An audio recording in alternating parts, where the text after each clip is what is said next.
From iconic movies like Jurassic Park and King Kong, we all know that dinosaurs are not the kind of animals to be messed with. Those monstrous creatures can rip apart humans like a bag of chips. With time, these dangerous creatures have created a special place in pop culture and among moviegoers that no other animal has set foot upon. But do you see yourself being friends with, well, dinosaurs? It's debatable, actually. Today we're going to talk about 1996 buddy cop comedy movie Theodore Rex, in which the dinosaurs are not only friends with humans, but are so bright that they live like, well, humans, talk like humans, and have their own pets like we humans do. Pretty interesting, isn't it? So without any further delay, let's watch the video and learn more about Theodore Rex. But before we go into our explanation, we have a very small request. If you like our content, please support us by subscribing to our channel. This is a small click for you, but for us it means a lot. Thank you, and let's begin. His name is Teddy.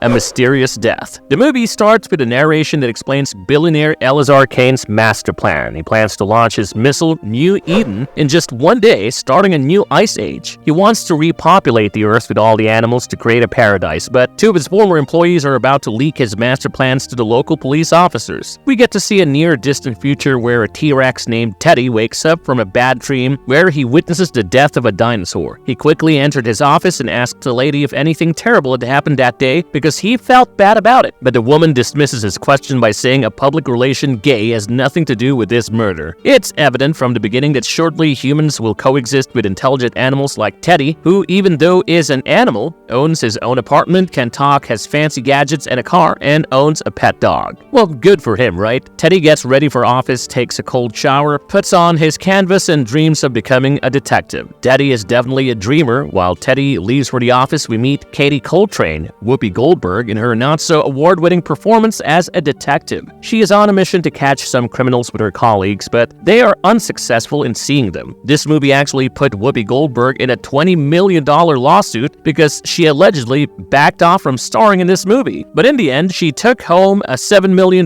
check instead. It's not a lousy paycheck to star in one of the worst movies ever. Well, just saying. Yes! On time.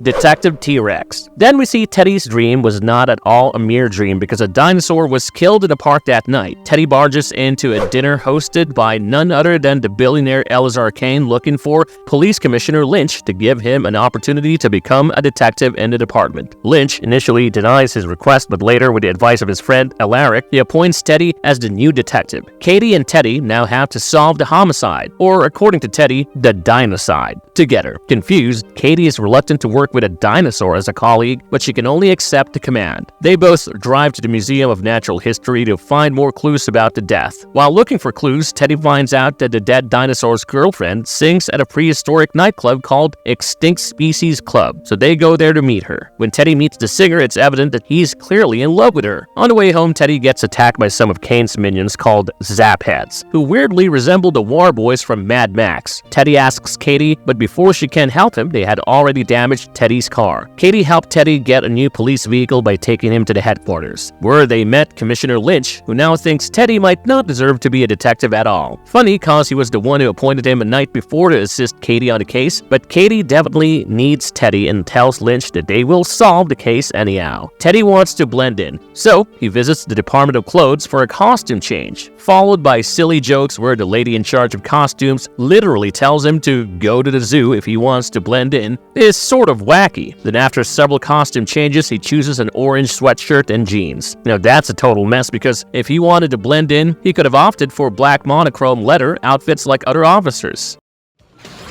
Push the button! He's a cop. Mahalo!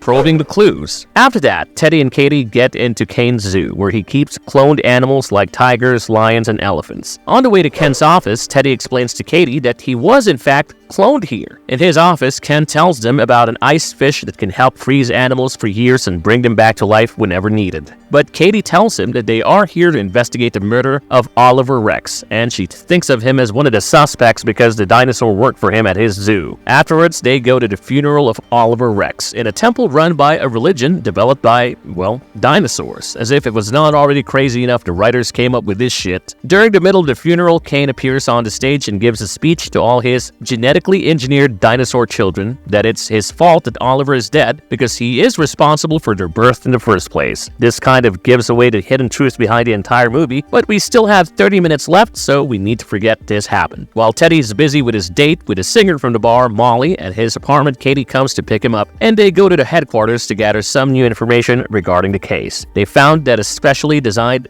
butterfly had been used to kill the dinosaur. They also get to know the address of the toy maker who created the butterflies. After reaching there, they try to interrogate the toy maker, but he tries to escape, blowing the place up, but they catch up with the toy maker and tie him up. Teddy scares the toy maker, telling him that he'll eat him alive. The movie made it clear from the beginning that Teddy is a vegan. The toy maker agrees to tell them the truth. He tells them that Cain is responsible for the death of the dinosaur, and he's the one who's been using explosive butterflies to kill them. He also tells them about Cain keeping hostages in his zoo, including Molly Rex.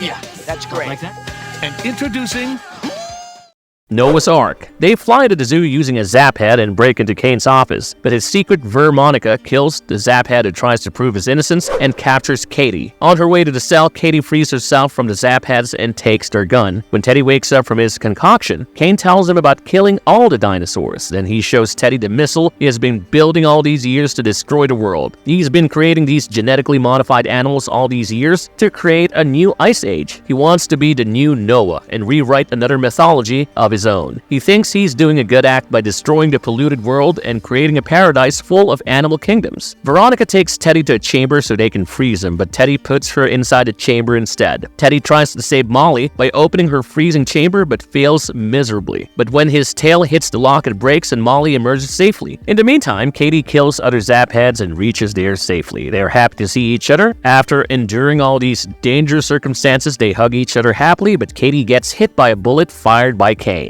We learn that Katie is not a human, but a humanoid robot. She loses all her power supply after getting hit by Cain's bullet, but is not dead. Teddy asks him to give her a gun, but Katie denies his request. She tells him that he should not break his beliefs. Teddy is apparently against violence and should not use a gun. Then Teddy ran outside to follow Cain and his minion, who had already started a timer for the blast, but Teddy saves the day by creating a diversion for the missile, which successfully gets out of Earth's atmosphere, resulting in Cain's arrest. Ultimately, we see Teddy getting promoted to a full-time detective and cherishing his friendship with Katie.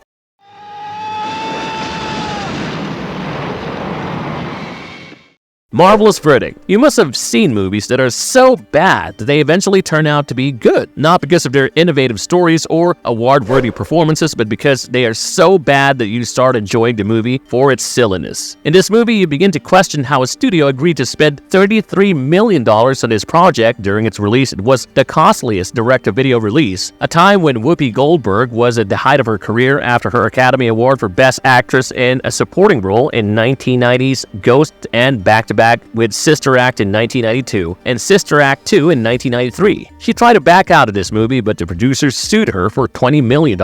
Imagine being sued for that much money for a forgettable film like this in your career. She appeared in the movie and got a fat check of $7 million instead, which is a fair bargain. The underdeveloped stories, the characters, and the poor use of CGI will always haunt those who watched it with their own eyes. But kudos to the puppeteers who did a good job working with life-size dinosaur puppets and the voice actors who did not have to be there on set to see this movie getting made. From silly, funny, and dumb fart jokes, this movie really didn't leave any story behind to make a dumb movie. There have been a really fantastic buddy cop movies like Bad Boys, 21 Jump Street, Ride Along, and the 2016 animated flick Zootopia. These movies showcase the best possible ways to make a funny, intelligent, and entertaining buddy cop movie with action, comedy, and cinematic experience clearly lacking in Theodore Rex. The idea might be intriguing to make a movie in a dystopian setup with a famous movie star paired with a dinosaur, but it isn't. This movie will always be Whoopi Goldberg's worst nightmare, and the ones who choose to see this intentionally or unintentionally, believe me. If you like this video, make sure to let us know by commenting on our videos. For more videos, do check out Marvelous Videos, which are full of curated videos from different genres. Remember to like, subscribe, and share. Have a good one and be safe. Thanks, everyone.